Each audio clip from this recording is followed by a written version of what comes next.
Welcome to the Advancing Entrepreneur. This show is all about surrounding yourself for success. Hear stories of building traction, gaining acceleration, and creating results from successful entrepreneurs who have surrounded themselves with other successful entrepreneurs. And now, here's your host, Annette Nightingale James.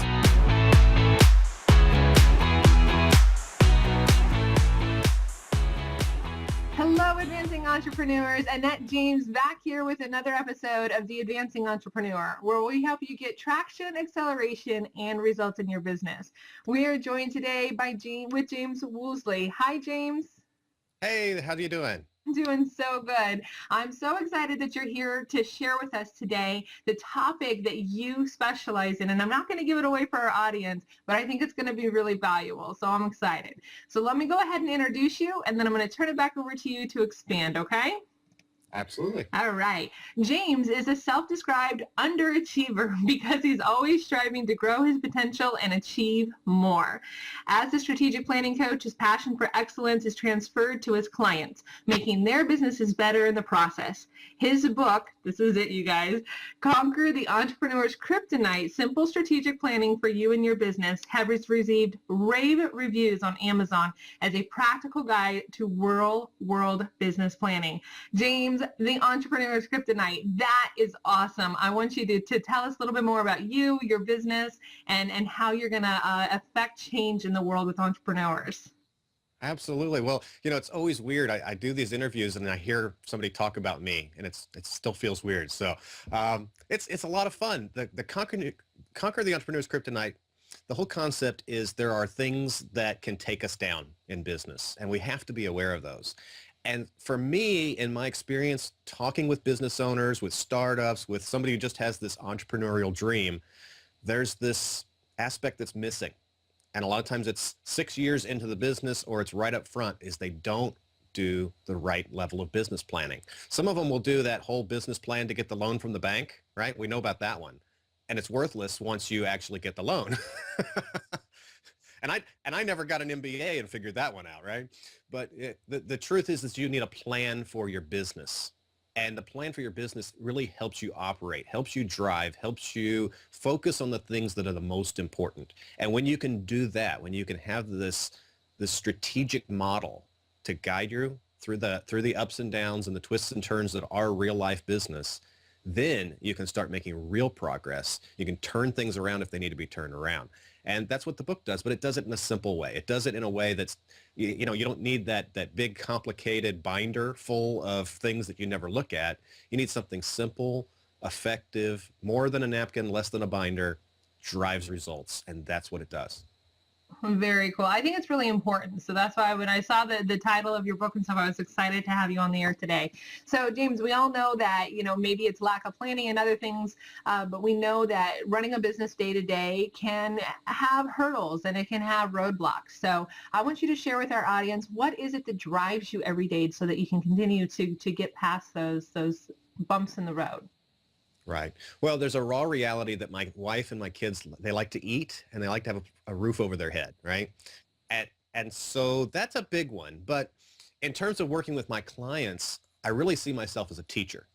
I love those light bulb moments that when my students have, when my clients have, and they just get it, right? And that's when they can see the results that they can really get, how they can get out of a mess, how they can move forward on a dream or a vision that they've got for the future. And what happens is that their vision grows into something bigger than they imagined at first. That's a real powerful thing, and that's a lot of fun. And that drives me to want to do my best for my clients. Love it. Very good. Very good. Well, I want you to tell our audience now a little bit about how you came into be in the business that you're in. And if you would share a story with us about maybe something that was different than what you thought it was going to be. There's somebody out there right now that might be struggling with something. So I want you to show them that we all go through some struggles and that there is life on the other side of that struggle. So tell us how you got to be in the business that you're in and what was different. Yeah, I've lived several different lives to this point in my life. I'm 40, almost 41 years old now. And so once upon a time, I was in the Air Force. And I spent 5 years in the Air Force, and I really enjoyed that I was there, but it was time to leave. And so I left, I got out, and I never thought I would. It was kind of like a divorce. I grew up in it, my dad was in, and just thought I'd be around for 30 years and, just do that thing. But times change, things change. I got into consulting, business consulting. And so I was helping customers, mainly government customers, the Navy in large part, implement large computer systems. I'm a project manager by background. And so just really diving in on these projects. And about 6, 7, 8 years ago, I got passed over for promotion the second time. And I said, screw it. I'm not going to work this hard to get these promotions, to become a partner, to become a managing director, and then work 80, 120 hours a week, make $300,000 a year, and not own the company. I said, if I'm going to work that hard, I'll own the company. And if I only make $200,000 a year, it'll be worth it, right? And so the potential is certainly there for even more than that. But the lifestyle, that's what really drove me. I was tired of playing the corporate games. And so I had to get on a path. I had no clue. I grew up in the military. I didn't grow up with a dad who ran a business. I didn't know business owners in that capacity. So I started a journey, and I reached out to some people. And that's how it all started. I reached out and started to follow Dan Miller of 48 Days to the Work You Love. Have since become friends with Dan. And I started on this path of becoming a financial coach and a career coach. And it was about a year of doing that I realized it really isn't about the money, and it really isn't about the career stuff. It's about the process. It's about the baby steps. It's about having a systematic plan to build this. And so I discovered that love of strategy, something that I had eluded me before. I didn't really think I had that. And so that clicked. And now for the last year or so, or almost the last year, I've been full-time in my business. And it's a roller coaster.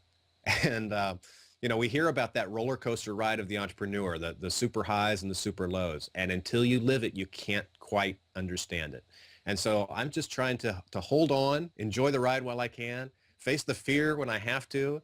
And those are days, a Thursday's great and a Friday's bad. And it's just, it's this crazy journey. But I'm having a blast doing it. And I hope I can grow my baby wings enough to really, really fly here full time without having to crawl back to corporate America. So we'll see what happens. I told everybody I was going to do this. Now I have to do it, right? Yeah, but here's the thing. Even if it does happen, if I have to swallow my pride for my family's sake, we've got a lot of odd things, health things going on, and if I have to do that and go back and get the traditional 9 to 5 or whatever, this isn't over.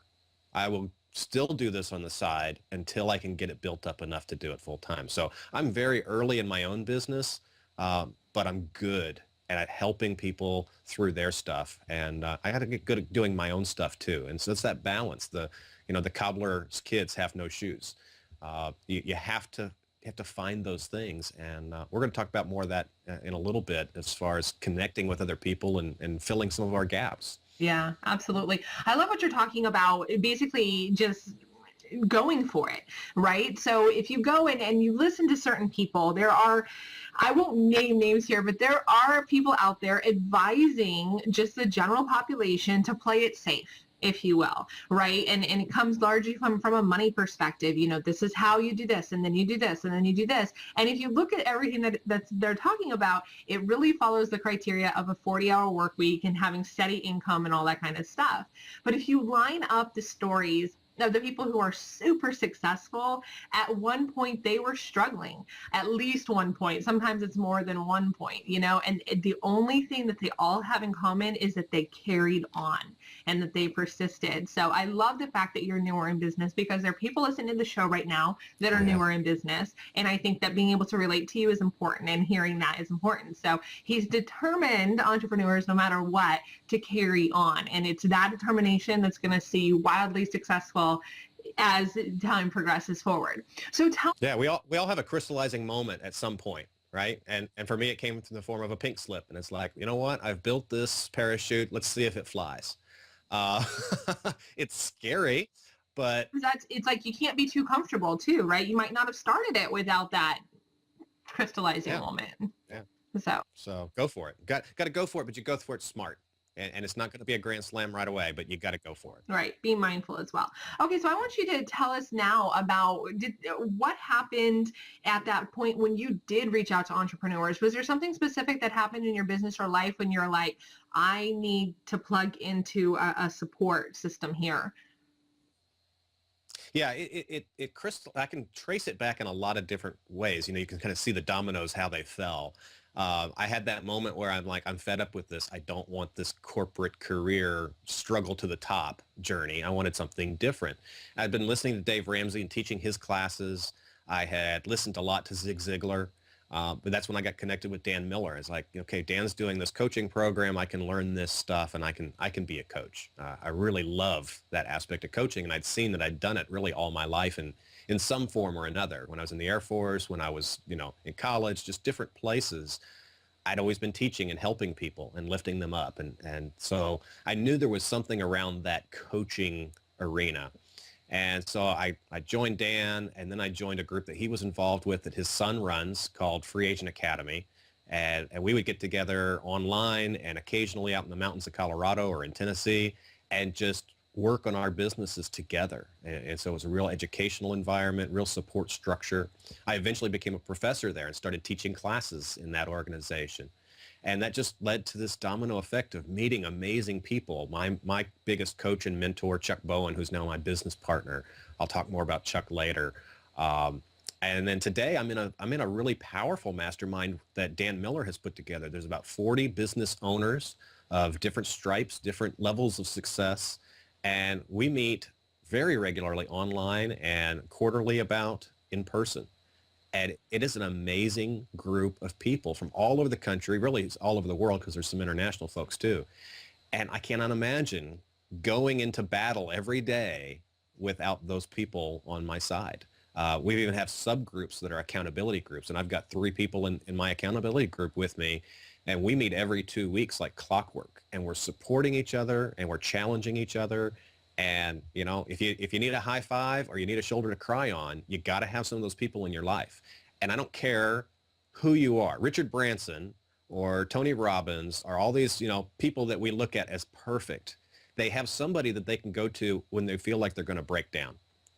And we need that. And so go ahead, put on the persona if you need to of perfect. But in the real world, have those people to support you. You've got to do it.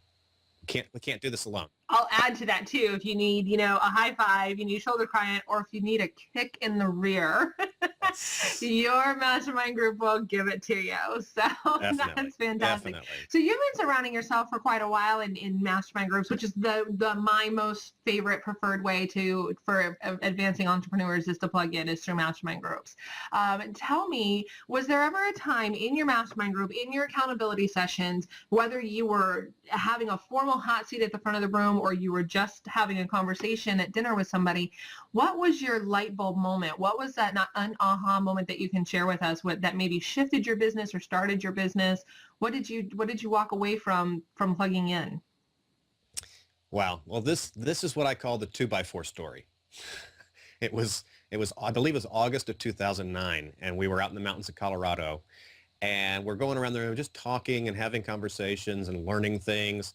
And I just kept contributing. I kept adding to people and throwing out good ideas and all this stuff. And I'm kind of shy and introverted, honestly. It doesn't come through always in person or on these calls, but I don't really like that whole, networking thing and all that. But in this group of people, there was trust there. And so I felt like I belonged and I felt like I could contribute, but I always kind of held back a little bit because I didn't want to be a know-it-all, right? So I'm trying to find that balance. And at some point, Chuck Bowen just says, James, you're the biggest underachiever in the room. And I looked at him and I caught my breath because it was completely knocked out. It was literally like he had taken a 2x4 and just smacked me across the head. And so I'm trying to digest this and all this stuff. And so I got real quiet. And about 5-10 minutes later, we're in the buffet line for dinner. And Chuck's standing there and I'm standing there. I was like, well, gosh, Chuck, I don't know if I'm an underachiever or maybe I don't reach my potential. And he looked at me and says, what's the difference? Not meeting your potential or underachieving. What's the difference? And I just had this aha.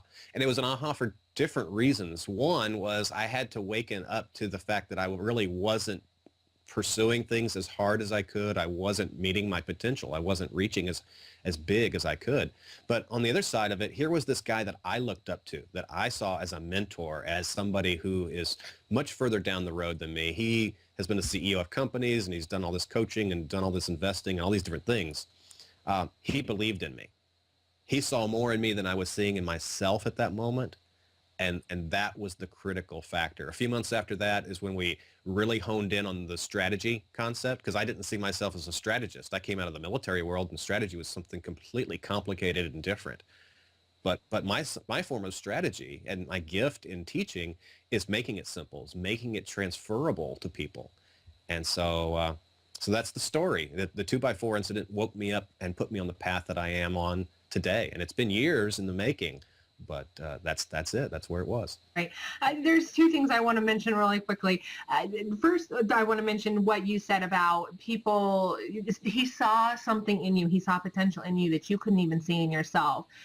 Entrepreneurs, that is true of all of us. You do not have a true view of yourself, if for no other reason than being recognized and helping yourself recognize the potential that's inside of you. That is the reason to plug into a that is one of the reasons, but that is a huge reason to plug into a mastermind group. We are innately built as human beings to need other people, and this is one of the areas that we need other people in. So I find that to be amazingly powerful. I'm so glad you shared that. The second thing I want to point out, this has just kind of been coming up for me all day. I'm on a little bit of an interview marathon here today, and it's been coming up for me all day, and I've kind of held back, but now that it's come up again, I feel very compelled to share with our audience. When we live in the space that we live today, when we have the opportunities that we live in today, obviously James and I are both in the U.S. We're highly targeted. Most of our audience is in the U.S., but I'm sure we're picking up people from Canada, which is still, a very privileged country. It's almost, I think you would agree with this, James, it's almost a responsibility to live up to the opportunities that we have. You talked about being an underachiever, you're not living up to your full potential. I'd say that's true of a lot of us and true of a lot of Americans. And I think we have this opportunity that a lot of other people would like to have. So it's important to take that and take that responsibility of the opportunity seriously. Yeah, I think the number one thing you can do there is to just accept the fact that you have a blind spot, and we all do. And if you can find somebody who can speak into your life, whether it's a coach, a mentor, a mastermind group, an accountability partner, find those people who will point out your blind spot, because that's when you can really grow. If you ignore that blind spot, it will get you. Yep. I love it. I love it. That's so true. I like that term too, because I think everybody can relate to that term. So that's very good. So, okay, you shared with us your light bulb moment. So take us on the journey from that time when you kind of got labeled as an underachiever. That had to hurt a little bit, by the way. It kind of hurt my feelings to read it in your intro, but now I understand. So that had to be a little painful. It was. And, but that was the turning point too. And if I had received that from somebody I didn't know as well, didn't trust as well, I might have been really offended. I might have dismissed it, even though it was the truth. And so when Chuck was able to speak that to me, everything shifted. And it took some time to digest that and what it really meant, and to process those feelings, because they were all over the place. They were high and low. They were painful, but also, that was a huge endorsement from this person and from all the people that were in the room, because they agreed and they saw, and I saw all kinds of potential in them. So it's like, oh, okay, I really do belong here. But that started the journey to the book. And so I started writing the book about 6 months after that. I outlined it, started developing it, and I was teaching that course on how to build a simple strategic plan. That took 3 years to actually write and publish the book. That was an incredible journey, a lot of pain, a lot of procrastination, a lot of delays. I actually, in the middle of that process, was appointed to a school board. Our city broke off to a brand new school system. And so I was thrust into, how do we divorce ourselves from the county system, the largest in the state of Alabama, and create a brand new school system from scratch? So I put things on pause for a while with the book. Also, it was like a good excuse to put it on pause because I didn't know where it was going. Yeah, there you go. But the last 6 months was just, I've got to do this. I've got to get this out because I've got to share it with the world. If I hold this in, if I don't ever push print, is as imperfect as it is, and I'm a perfectionist, and I still find typos in the book, and it drives me crazy, but it's changing people's lives. It's changing their business in spite of the typos, in spite of the misalignment of a word here and there, or whatever it is. So you've got to get past that if that's your kryptonite. That's one of my kryptonites, is that perfectionism. And so getting it out there was huge. And now I've got a workbook coming out any day now. It should be out probably by the time this airs. Be available on Amazon and on my website. And I'm working on an online course that I'm going to launch as well. I've been putting all of this together because there's an aspect of reading a book on strategy and strategic planning, and that's not always the most exciting topic, but I guarantee it's one that is important. And I tried to make this an exciting, fun, easy book to read, and that's the feedback I get. It's not an academic textbook. There's some good ones out there, but this really drives you through the process. But there's the aspect that's missing is when you read a book, you don't get any feedback. You don't get that extra level of attention and instruction.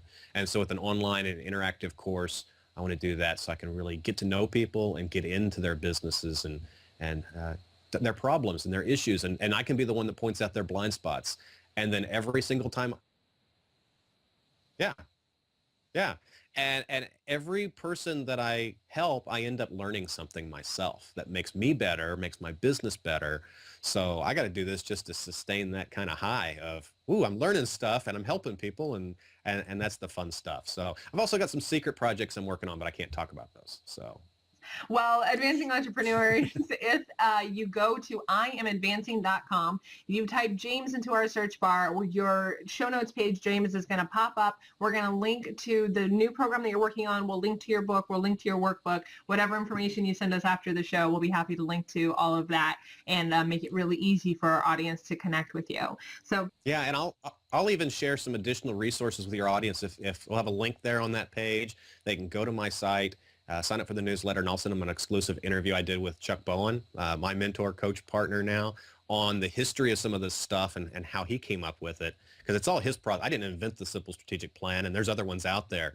But he came up with something that's really powerful, and he's allowed me to adopt it to my own style, and it's working. And so I want to share that with folks as well. Perfect. There you go, entrepreneurs. Go to iamadvancing.com and look for James's show note page by typing James into the search bar. All right, James, now I'm going to take it and let our audience get to know you a little bit better with a bit of a speed round that I call playing favorites. Let's go. All right. James, what is your favorite charity? Well, there's a bunch of them out there, but I'm going to call out a group called Bestway, BESTWA, and it's led by a friend of mine named Andy Perkins, and they help the people of Liberia. And there's been so much stuff going on in the Ebola crisis now. It's really, really dire straits over there. And so this is an organization, if you want to check them out, bestway.org. Very good, very good. What is your favorite quote? If you can write it down, you can make it happen.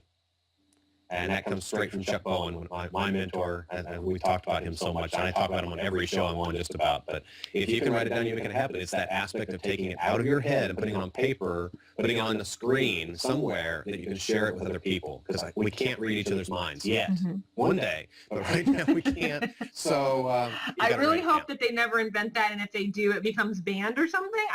Yeah, we'll all be wearing the aluminum foil hats. I just don't think it's a good idea at all. I think the other thing too is the reason that writing is important is writing brings clarity. Sometimes we think we are clear, we think we have a project figured out. So try to write it down. If you find a disconnect between what's in your head and trying to write it out, it means you're not clear on something. So I think might be something to that too. James, share with our audience, what is your favorite discovery? Do you have a favorite app or a resource that you use in your business? Well, I'm going to go a little different here, and I've discovered a billionaire. His name is Marcus Lemonis, and if you haven't watched the show The Prophet on CNBC, I am just completely enamored with this show. I love it. It's great to watch him go into these businesses. I wish I could write those checks and do what he does, because I can kind of do what he does, but I can't write the checks yet. But the aspect of it that I want people to tune in on and watch, we tend to, as entrepreneurs and as coaches, we watch it and we think, oh, look at this. I'm Marcus. And we're watching through his eyes. No, flip it around. You have to be the business owner because he's pointing out their blind spots. And if you can watch it with that dual vision, you will learn a whole lot about your business and see where you're stuck and see where you need to make better and faster decisions. So great show. I'm addicted to it. Between Shark Tank and The Profit, I'm not sure that there's ever been more free business advice on TV than is available right now. Yeah, I never got into Shark Tank that much, but I love The Profit. So. I think they're both really good. So share with us, James, what is your favorite song? Maybe one that you use to pump yourself up? Well, I don't really have a favorite song, but one that always pumps me up is Du Hast by Rammstein. It's just this German metal. Oof, yeah. Yeah, I have that as an alarm on my phone even. It's like, yeah, okay, let's rock and roll. Besides your own, James, share with us your favorite business book. Yeah, we can never say our own on these shows, can we? Plugged it a few times already, so. Yeah. I always say Linchpin by Seth Godin, but I say that so much I want to throw another book out there, and it's a more recent publication. It's called The Financially Savvy Entrepreneur. It's by Emily Chase Smith. She's a friend of mine. She's a member of my mastermind. It is a fabulous book, especially for entrepreneurs, because we're so enamored with our business and our changing the world, we don't take care of the money. But with some basic things, we can take care of the money and be in a much better financial position. She's a former bankruptcy lawyer, and she learned so much from watching other people go down and trying to rescue them that she wrote this book, and it's a fabulous process, a fabulous learning tool. I love it. Very good. So, all right, very good. Well, James, now I want you to share with our audience one piece of advice that you as yourself today would like to give to your version of yourself that was just getting started. What would you say? Yeah. The big thing is you've got to make decisions faster. And don't hesitate to find one killer trusted resource. If you find that person or that resource, submit to it. Absolutely.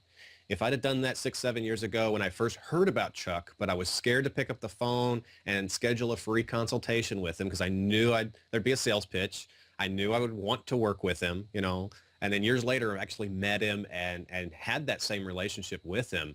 But don't hesitate to go deep with somebody. If you can find the right resource, the right person, dig in. I would be so far ahead of where I am now if I'd have just done that. Submission's really hard, but it's powerful if you submit to the right process. So very good. I love it.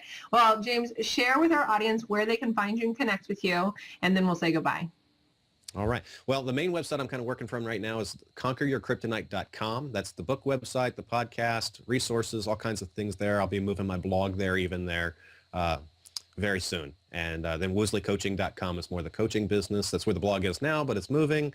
So either one, you can find me. Facebook, Twitter, I'm everywhere. Just James Woosley. Okay, very good. And again, all the information is going to be on the show notes page, Entrepreneur. So just head on over to iamadvancing.com and hit James up in the search bar there.